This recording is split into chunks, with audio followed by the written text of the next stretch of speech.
Hola a todos, son ustedes muy amables por acompañarnos en El Contenedor, el espacio de la Defensoría del Televidente de Telecaribe.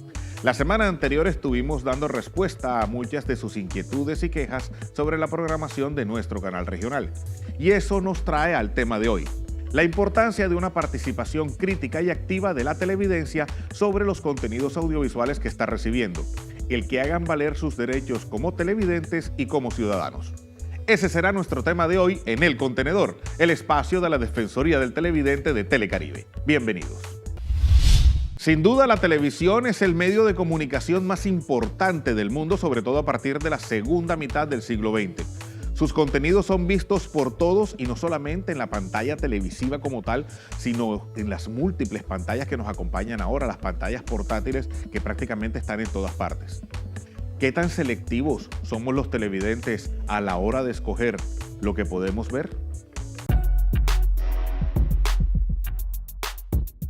Me considero que sí. ¿Por qué? Porque trato de analizar la calidad, el contenido, la manera como se emiten los programas y realmente qué tipo de temática tienen. Bueno, yo sí soy un televidente crítico. ¿Por qué? Porque me gusta pues el perfeccionalismo, ya que las cosas se hagan bien y pues para mejoría. Me considero un televidente crítico. Hay algunas cosas que no deberían verse en la televisión. Seguimos en El Contenedor, el espacio de la Defensoría del Televidente de Telecaribe, hoy conversando precisamente acerca de la importancia de la televidencia crítica, de la actitud proactiva que debe tener el televidente acerca de la programación que está recibiendo en los distintos canales que acostumbra ver. Tenemos invitados muy importantes en el estudio hoy. Nos acompañan los profesores Jesús Arroyave y Yair Vega, doctores en comunicación con amplia experiencia en el campo de la investigación en temas de comunicación social relacionada con los medios, estudios de medios y de audiencia. Es un placer para nosotros en realidad contar con ustedes en El Contenedor. Gran placer estar aquí, Alfredo. Alfred, chévere. Muy bien. Aprovechando por supuesto su presencia, la pregunta inicial sería: ¿existe en realidad eso que llamamos televidencia crítica?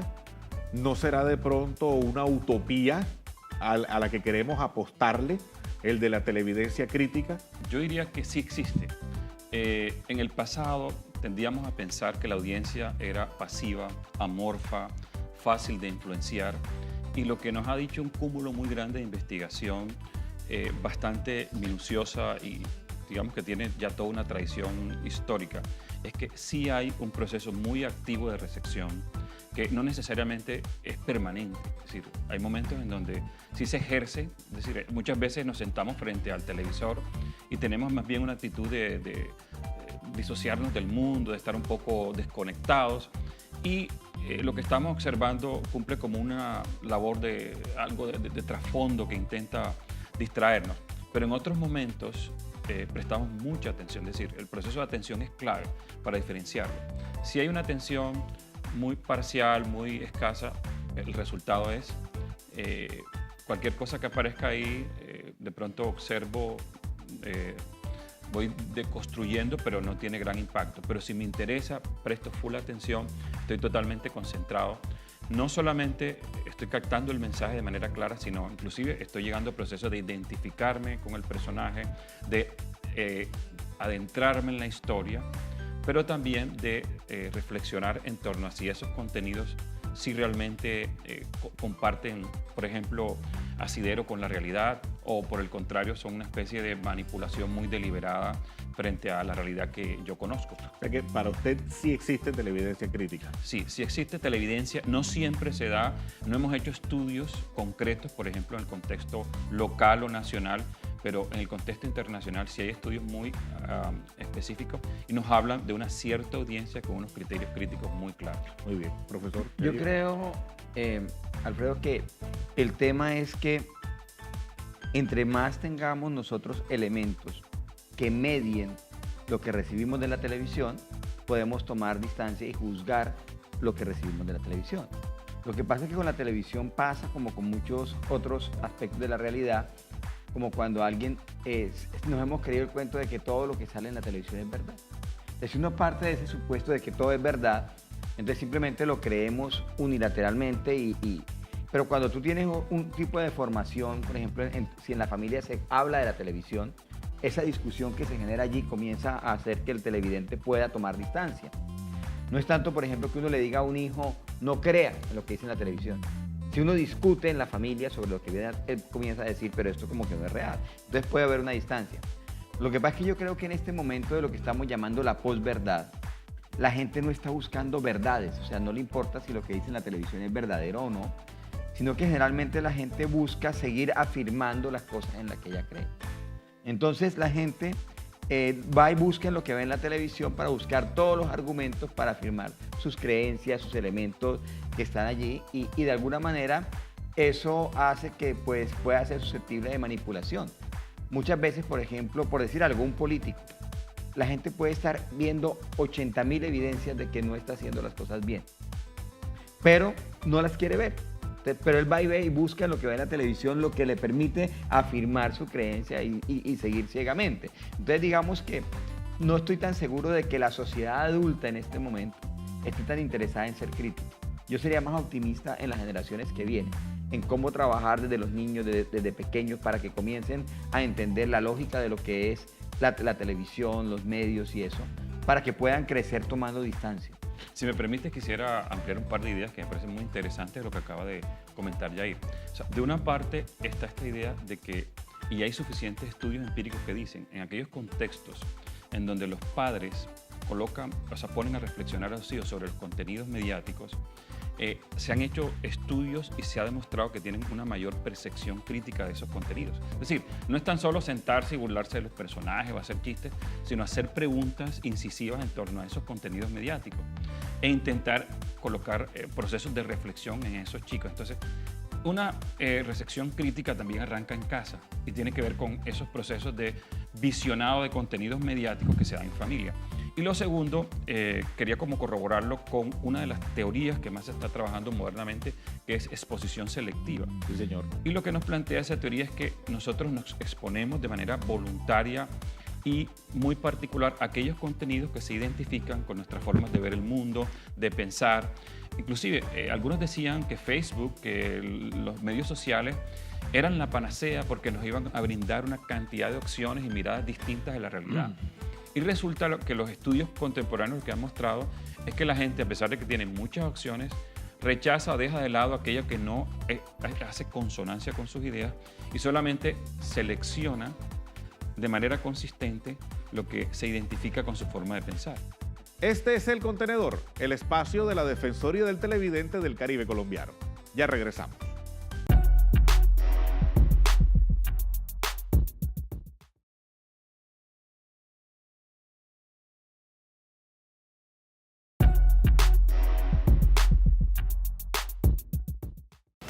La verdad es que no, lo critico ya con otras personas y esas cosas, pero no, lo que puedo hacer es cambiar el canal simplemente y no verlo más. Generalmente no lo hago, simplemente lo cojo como una cuestión personal, lo comento entre amigos, con gente que le gusta la televisión. No reclamo porque no sé cómo debo hacerlo. Gracias por continuar con nosotros en El Contenedor, el programa de la Defensoría del Televidente del Caribe colombiano, hoy conversando precisamente acerca de la importancia de la existencia de una televidencia crítica. Es decir que, y en línea con lo que comentaba el profesor Vega ahorita, uno tiene su propia versión del mundo, su propia manera de entender y de ver el mundo y está buscando en los medios y en particular la televisión lo que ratifique esa mirada y no lo que contradiga esa mirada o que ponga a pensar al televidente sobre eso. De hecho, yo creo que las cosas que pueden llevar a que realmente el televidente se cuestione su mirada tienen que ser bien narradas, tienen que ser, digamos, no es solamente el argumento racional. Hoy en día por eso mucha ficción, muchas historias, porque de pronto una historia no nos pone a pensar, pero nos hace sentir algo y a partir de ahí comenzamos de pronto a cuestionar un punto de vista. Entonces hay una diversidad de, digamos, de formas. Lo que decía Gozaín, contar bien el cuento bien contado. Muy bien. Ahora, en la actual regulación de la televisión en Colombia, en la actual porque sabemos que se están gestionando, incluso tramitando proyectos de ley para actualizarla, se habla de que los organismos estatales encargados del fomento de la televisión, en este caso la Autoridad Nacional de Televisión, tienen que tratar fuertemente el tema de la televidencia crítica, del fomento a la televidencia crítica. Y se han adelantado algunos proyectos, algunos programas formativos en el país. ¿Qué tanto alcance y qué tanta penetración y posibilidades de arraigo pueden tener este tipo de proyectos, profesor Arroyave? Yo diría que lo que nos dice la experiencia internacional es que pueden ser muy exitosos si se trabajan de una manera sistemática. Por ejemplo, en Inglaterra, en Canadá, en Australia, inclusive en países como Nueva Zelanda, ya se ha incorporado lo que se denomina la alfabetización mediática dentro del currículo escolar. Qué bien. Es decir, un chico o una chica, desde los 5 o 6 años, le empiezan a dar una serie de herramientas para que comprenda el manejo de los contenidos mediáticos. Ahora, no solamente televisión. Parte de lo que se quiere es no solo acceder a esta información, evaluarla de manera crítica, sino inclusive producirla y producirla con calidad.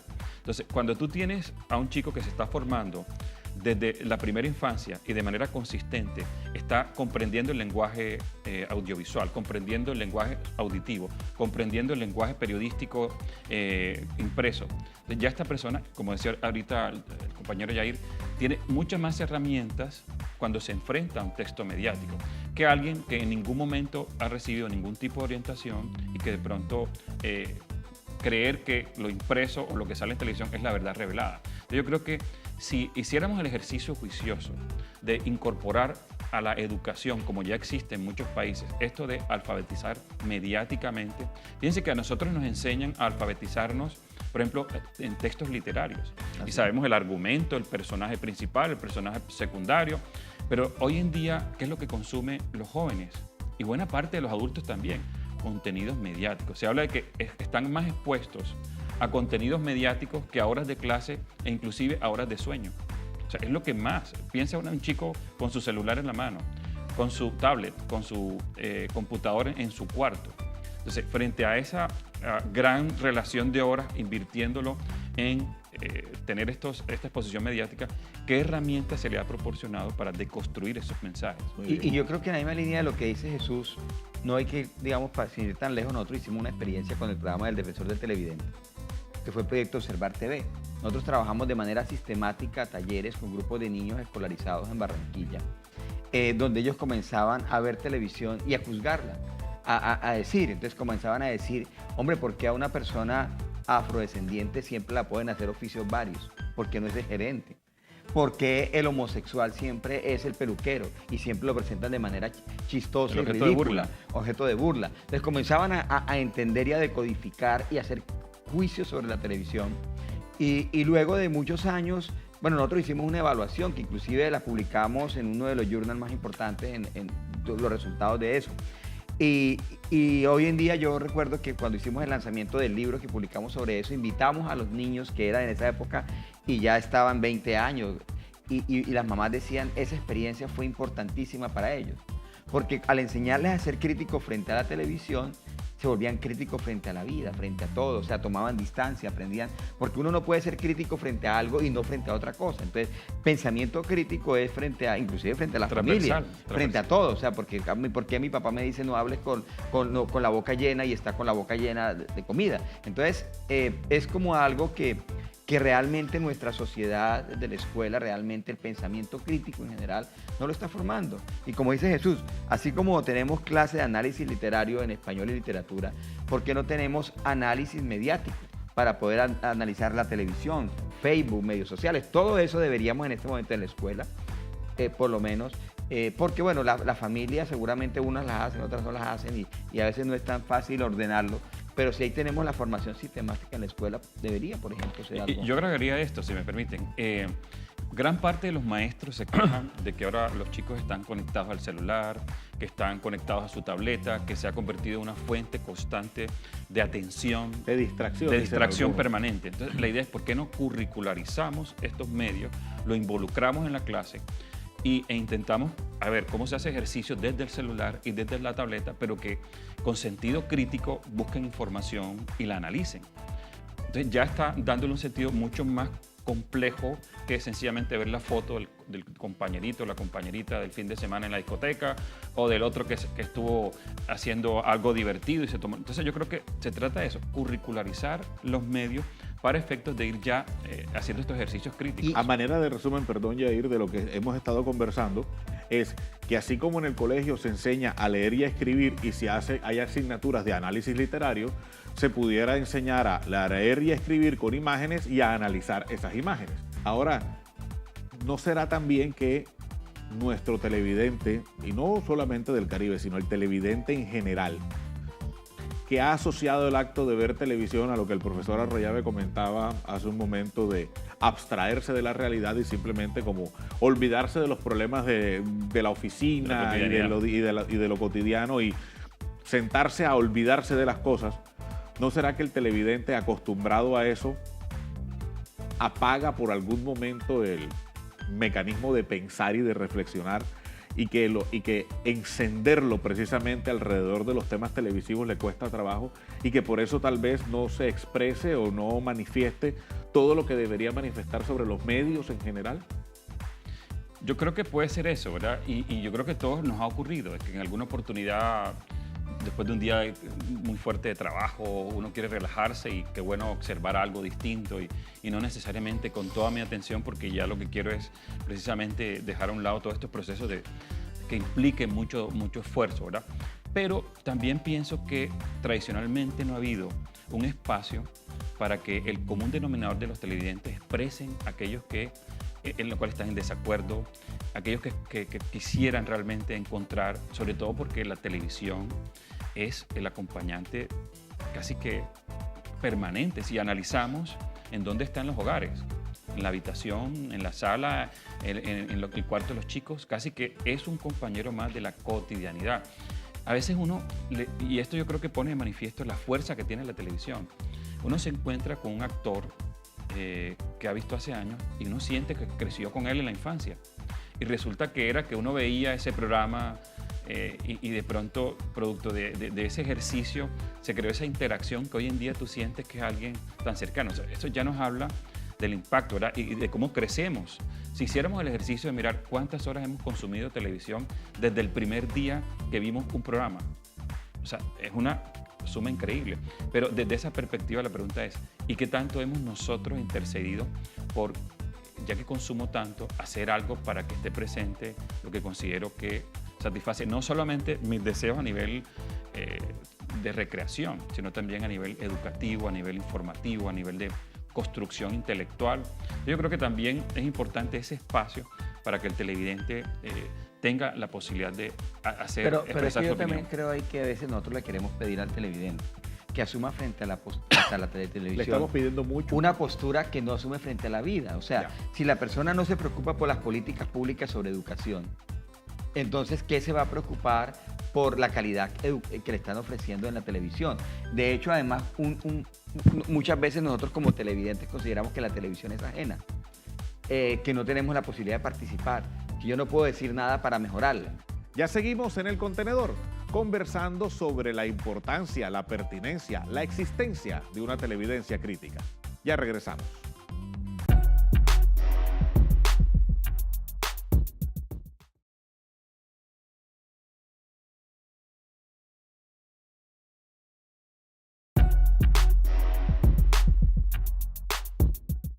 En parte sí, ¿por qué? Porque cumplen con lo suyo, pues de pronto están limitados ya y hacen lo suyo, o sea, hasta ahí simplemente. Eso es relativo. Yo creo que hay unos programas o esos programas son tendientes precisamente a eso, a mirar cuál es el comportamiento del televidente o la actitud del televidente con respecto a la clase de programa que se emite. He visto algunas cosas de defensoría, pero no veo que sirvan como de mucho. Seguimos en El Contenedor, el espacio de la Defensoría del Televidente del Caribe colombiano, conversando acerca de la importancia de la televidencia crítica para la formulación de mejores contenidos y programas para la televisión. Profesores Jesús Arroyave y Yair Vega, pudiéramos decir que las redes sociales los medios comunitarios, la posibilidad precisamente de hacer populares este tipo de ranking, hace que los medios empiecen a prestarle más atención a los intereses de la audiencia y a las opiniones de la audiencia. Es decir, una campaña viralizada en Twitter puede acabar con el rating de un programa.